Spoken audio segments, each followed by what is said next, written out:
Welcome, everyone, to another episode of Geeky Port. I'm Keith, alongside Jamie and Maxie. In this tumultuous... In the tumultuous waters that are nerddom and geek culture, we offer you safe harbor. Welcome to Geeky Port. The taste of nerddom. Anyway, so we're continuing our deep dive into the horror movie genre. And so what I wanted to start off with on this episode was what, in your own opinions, makes a good scary movie? Well, I mean, a good jump scare is always good, but that's easy. I feel like that's really easy for a filmmaker to do. I'm a bigger fan of atmosphere and tension.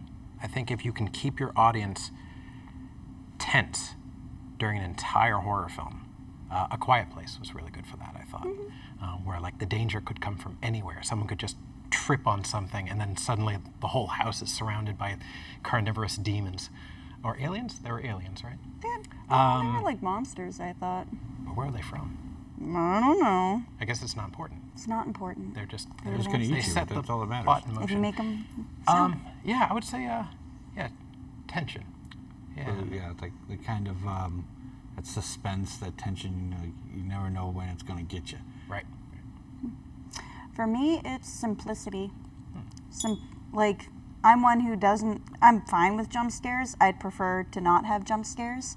I like a good story with... I love good versus evil and redemption in horror movies. Like The Exorcist is one that is about good versus evil and the redemption of Alex Karras. And I really like solitude is very scary. Whether just like if you're on your own or if you're the one person trying to voice your truth or like, no, this is really happening and no one believes you. Like something like an I Am Legend for one. Yeah. Or like what's another one like that? Like an Invasion of the Body Snatchers kind of thing where you kind of know, but no one believes what you're saying. Yeah, I The hate protagonist that. knows some kind of terrible Yeah. truth, and society thinks he or she is a madman. Yeah. Right. That always, like in The Witch and Rosemary's Baby, especially. Yep. Like Rosemary's Baby bothers me so much because nobody will listen to her. Right. And it's just so frightening to me. And the same with The Witch, that nobody listens to Thomason. Right. And That was good it's timing frightening. for Rosemary's Baby. You know, right in the middle of the Satanic Panic, Panic, yep. which of course Dungeons and Dragons was part of. Yes, welcome to the 80s. For me, I'm fairly jaded, so I don't get scared easily. Jump scares get you, you know. It's like, oh, you get startled, but I tend not to...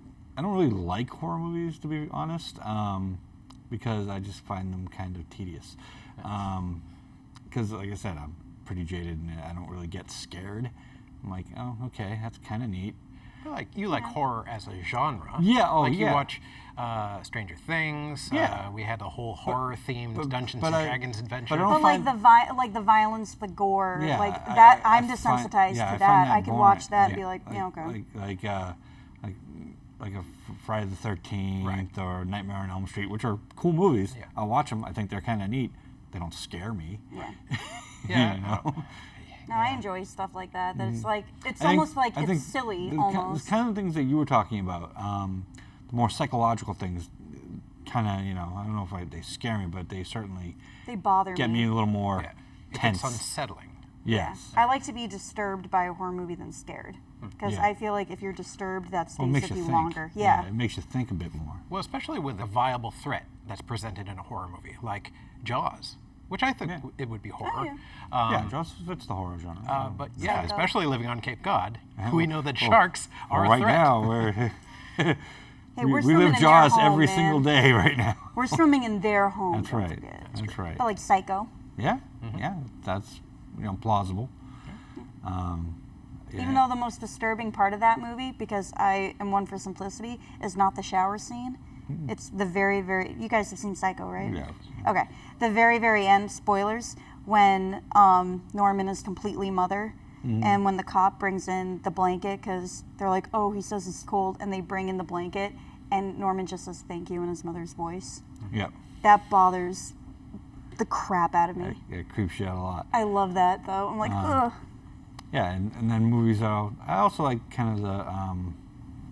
We talked about it in the last one, but like the more like sci-fi-ish horror stuff. You know, like the creepy monster stuff, like a Stranger Things, which really I don't know, really it's a horror per se, but it is, you know, it has some elements, and then, you know, Alien, you know, that sort of thing. I would say Stranger Things is horror, but I think it's elevated to a higher status because the acting is so good, because the characters are so well established, and also because the whole 80s theme of the show is fun. Well, the 80s thing is, that's why I love Stranger Things. it brings me back. I mean, I was a kid in the 80s. Right. Yeah, it's very coming of age. I think they're slightly older in that 1984 than I was. Okay. But I get it. You know, I was probably, were they like 84, 85, I was probably their age in like 88, 89, you know. But yeah, when I see them playing Dungeons and Dragons, when I see that was like me. One of the kids with an Evil Dead poster on his wall, Do you cry a little bit? I get a little, it hits me right in the feels. A little single man tear. Just a little tear. Just a single man tear. Have you watched season 3 yet? Oh, Stranger Things? Not all of it. Okay. We were discussing that earlier. I'm about 4 or 5 episodes in. I know you had seen seasons 1 and 2. So. Yes. The direction they go with season 3 is very cool. Yeah. I would say I liked it much more than season 2. Yes. But it's a solid series all around. Yeah. Totally. Okay, so we're going to take a very short break, drink some water, and when we'll come back, we'll discuss some of our more of our favorite horror movies. Great. Nice. All right, we'll be right back.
Welcome back, everyone. We are moving on to our next topic here, and that's going to be some of our favorite horror movies. You can give it a shot, Jamie. Well, I really like the Phantasm series, and director, writer, producer Don Coscarelli has been pumping those out since 1979. They're really good. They're very creative. They're definitely shot on a very low budget. That's one with the flying ball, like. It is, with the levitating balls of death, where yes, they have spikes that come out and a little drill, and they Yeah. launch themselves into victims' foreheads, Yes, and just good. blood spurts out the other end. They're great. Good gory horror kind of stuff. Oh yeah, and I think they are the foundation for the whole Slender Man thing, because the tall man, the antagonist in that series, is like this unnaturally tall guy in a black suit and just chases around people. He's actually like a being from another dimension or another world, so that gives a kind of like sci-fi edge to it. J.J. Abrams is a huge Phantasm fan. He actually paid for and oversaw the restoration of the original Phantasm film. Oh, wow. Yeah, and in fact, of course, we know that he wrote and directed The Force Awakens. Captain Phasma is a reference to Phantasm and those chrome balls. So I thought Neat. that's a neat little Good work, Easter egg. Abrams. Good work. I see what you did there. I see what you did there, and I like what you did there. What about you, Maxie? I think I mentioned in the last episode, favorites include The Exorcist, The Witch, which I love. Very creative, wonderful horror movie. Now you got some time to go into a deep dive, so hit it. Well, I'll just list some other. The Witch, Clockwork Orange, Psycho are amongst my favorites, but The Witch I love because I went into that knowing nothing about it.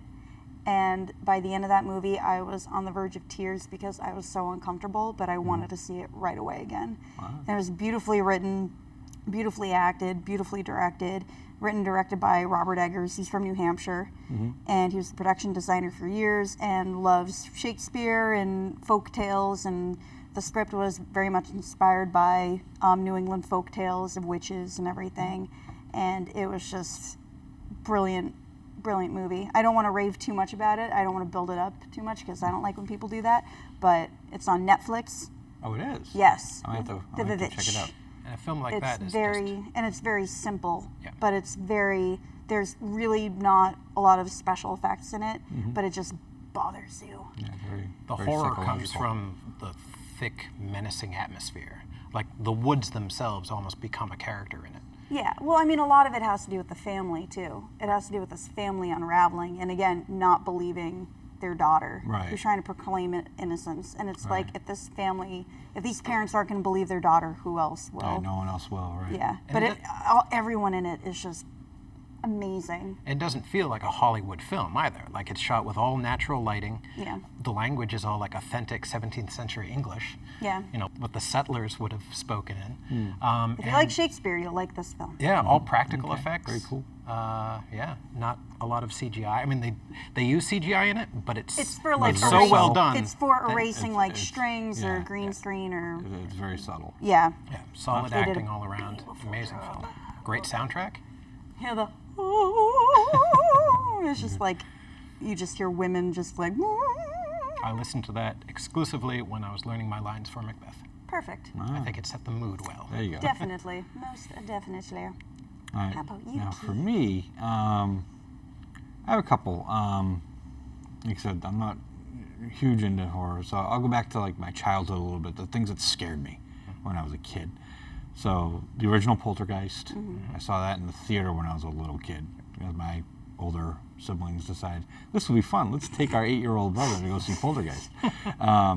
So that's scary. And actually, strangely enough, a few years later, I was more terrified when I went to go see Poltergeist 2, which isn't as good a film, obviously, but it just scared me more, which was very strange. Another movie that actually it probably still creeps me out a little bit is The Shining. Oh, of course. Oh yeah. I mean, that's a very well done, and of course Jack Nicholson's amazing in pretty much everything he does. I mean, I'd watch that guy like do his taxes. He's amazing. Yeah, Be like, I exceptionally love your well work, I directed. love your work. Great director. Yeah. Oh yeah. well, Kubrick just does like Yeah. he directed Clockwork Orange, Yeah, which is Kubrick one of is my great. favorite. And then we briefly touched on this last time because I wasn't sure if it was a horror movie or not, but it's one of my favorite movies of all time. Is The Black Hole. It's technically really, like I said, I never thought of it as a horror movie until you pointed it out to me, Jamie.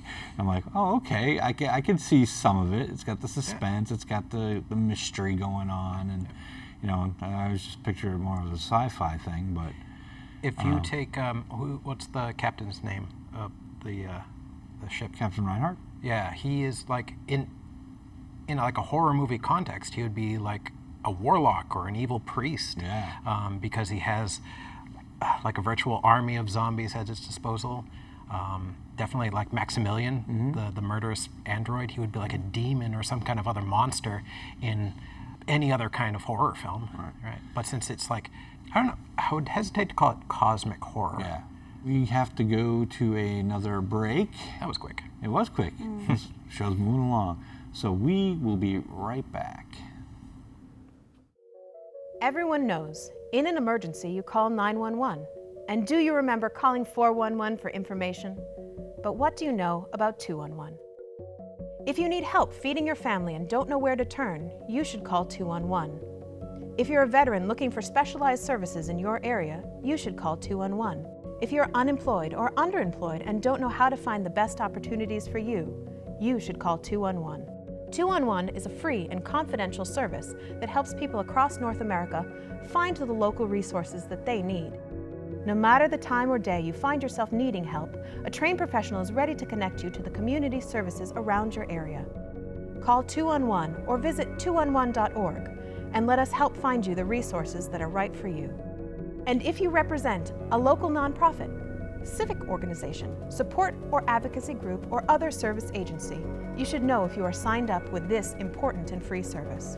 Registering with 211 helps locals connect with your health and human services organization. Whether you help victims of domestic abuse or provide housing assistance, work in addiction services, or run a support group, make sure that your organization is partnering with 211. Contact mass211.org for more information. And we're back. And we have the combination. Welcome back, everyone. Great joke. I know. So, now we are going to discuss something that's fun. The worst horror movies that we can think of. Other than cheesy B sci-fi movies from the 50s. They don't count. I was about to say Ed Wood. Well, that's exactly what I was thinking. Yeah. So, Plan 9 from Outer Space is Plan 9 from Outer Space is Yeah. Off the table. That's off just the like table. renowned garbage. Okay. What? You speak for yourself. That's a classic. It's beautiful garbage. That is very true. It's beautiful garbage. Renowned. So, Renowned and beautiful. go ahead, Jane. What? I'm going to go with a film that I think was made famous or infamous by Mystery Science Theater 3000, which is Manos, The Hands of Fate. I can't think of a worse horror film than that. Like, I think it's worse even than Troll 2.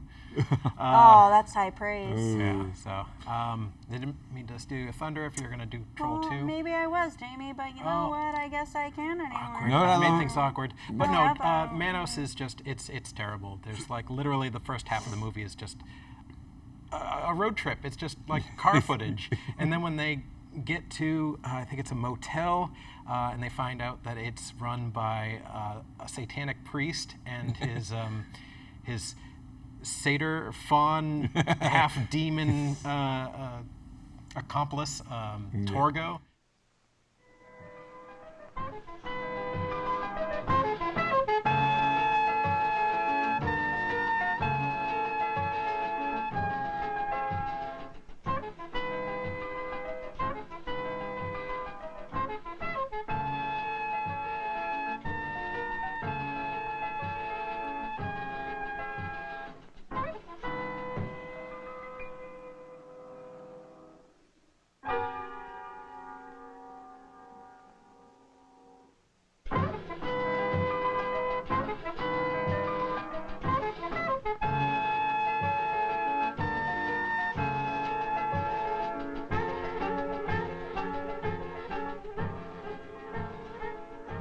I am Torgo. I take care of the place while the master is away.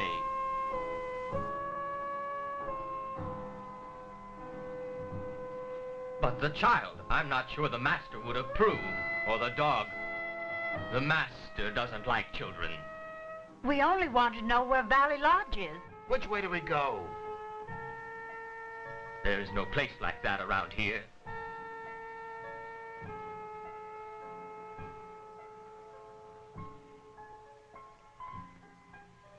Mike, I'm scared. It's getting dark. Well, Torgo, which way is out of here?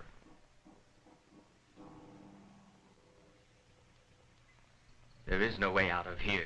It will be dark soon. There is no way out of here. The acting is terrible. It's mostly ADR.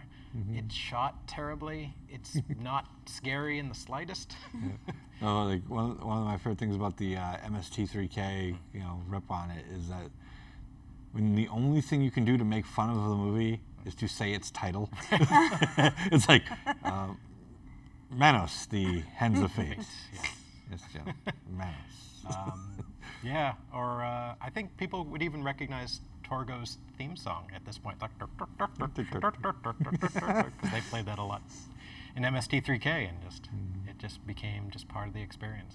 I wonder if that has like cult status in the way that a lot of like bad films. Like it's do. so bad that it's become like loved. they have midnight showings and whatnot. Yeah, it's so bad it's become sure. loved. Yeah. Like Troll 2. Oh, that's not really what you were gonna say. I mean, it was one of the things I was gonna list because that's one of those that has become so bad that it's good, and people do have special screenings of it, and you can tell like whoever wrote it, they really tried very hard. Or it was all written in Italian and then translated into English, and the director spoke very little English and was trying to tell the actors how to be American, and it didn't work. None of it worked, and like the trolls are goblins, and they're horrible goblins, and like none of it makes sense. It's not even a sequel to the first Troll movie. It's not. The first Troll movie has Jennifer Aniston and has something. Wait, no. Am I thinking of Leprechaun? Leprechaun. Yes. I'm sorry. Yeah, the Leprechaun. So no, Julia Louis-Dreyfus I think was in the first Troll movie, and has nothing to do with Troll 2. anything. It was probably an independent film called Goblin. Right, and they And just they're slapped a just new like, label "You on made it. Troll 2 now. I do like how the setting of it is a town called Nilbog, Yeah, And which it's is Goblin spelled Goblin backwards. spelled backwards, right. Totally stealing that for Dungeons and Dragons. there's already a no-ball creature. Oh. Sorry. But I do personally love. Check out Mordenkainen's Tomb of Foes. It's Oh, that's is that the god of the goblins? no, that's Megalobut. Oh, or is that It's a a creature. goblin that the god of the goblins possesses in Something order like that. to Yeah. like wreak havoc? We'll have to discuss this in an upcoming episode. D&D one. But I do love just like cheesy ones, like 90s dumb slasher movies like I Know What You Did Last Summer, Oh, which yeah. makes no sense really. There's no plausible way that would really happen. Right. But I love it, and it's trash, and I also love, even though it is gory and cool, I love Cabin Fever. Okay, sure. Have you ever seen Cabin Fever? Nope. It's a good one. Okay. It's a good one. It has to do with flesh eating, skin disease, Oh, but it's nice. like it's silly at parts. And It sounds fun. Eli Roth has a cameo as like the passerby with his dog, and he's like, "Oh, what's wrong, Dr. Mumbo? Oh, wow." And his dog's Dr. Mumbo, and he's like, "Oh, Dr. Mumbo's just hungry. Mind if we just like chill with you guys for a little bit?" It's more of a dark horror comedy, comedy, than like yeah. a straight up horror movie. I mean, Yeah. definitely like They marketed it like a dark Right. horror movie, though. well the flesh eating virus, that's terrifying. Yeah. And the special effects are really well done. Yeah. When she's shaving her leg and she shaves skin off. Oh, she's trying to shave off the disease, and she's just No, she ripping doesn't off know her she's flesh. diseased. That's the thing. She's just crying and shaving her legs, and then you just hear, and you're like, ah. Gross. It's super gross. Gross. It's a super gross movie. I like it. Okay, so for me, there are a lot of bad horror movies. Again, I don't really like them. But I'm going to go into a series that I did like growing up, obviously, and the unfortunate closing of that series would be Poltergeist 3. It has its moments, but overall, it's a pretty bad movie in the sense of it was unnecessary, number one. Yeah, I didn't really get into any of the Poltergeist sequels. I like that character who's like a Puritan minister that walks around Yeah, and like yeah. he's just like a doomsayer. Yeah. What does he say? You're all gonna die. That was in 3. That was in 3. That was ours. You know, That character in in- 2 was super creepy because he went around singing that really creepy song, Yeah. and that really freaks you out. Great But, costume. yeah. Kind of similar to the Tall Man from Yes. the Phantasm series. His name is This- Kane. Yeah. Tall, Like the slender wrestler? doomsayer. Kind of like the wrestler, yes. But yeah, so that movie is just kind of bad. I mean, it takes place in like a skyscraper. and then mirrors are a big part of it, and it really doesn't really have anything to do with the original movies, because the original Poltergeist was based on the house. It's just a cash grab. Yeah, it was a money There's grab. no The reason search for to more make it. money. That's right. Spaceballs 2. The search for more money. Yeah, the original Poltergeist just ends so well. It's just Right. the house implodes, Yeah, and that was kind of the like family moves to a they, hotel they for a just while. leave. And they push. I love when they push the TV out. Yeah, right. He That's throws the last TV little out thing. into the rain. That's amazing. So that's probably what I would consider probably my I don't know. There's just so many really bad horror movies. It's I mean, really you go great. to any of those Friday the 13th or Nightmare on Elm Street sequels. Yeah. I mean, like the first original ones are kind of good, but then Nightmare on Elm Street 7. Yeah. The Hellraiser sequels get progressively worse. Yes. Well, now one of the bigger franchises is the Conjuring Oh, franchise, yeah, because yeah. now they have the 10,000 Annabelle prequels, and I've only seen one of them, and it was not good. Well, that's like And a then- straight up shared universe. Well, yeah, but I mean, like Annabelle, it is shared universe, but the Annabelle doll is in the first one. All and right, they guys. reference that. Well, Oh, no. unfortunately, that is all the time that we have. So, be sure to check us out on Facebook, Geeky Port. And, by the way, I'm going to be starting a blog that's going to be related to the show, everyone. So, with that in mind, be excellent to each other. Stay awesome. Good night.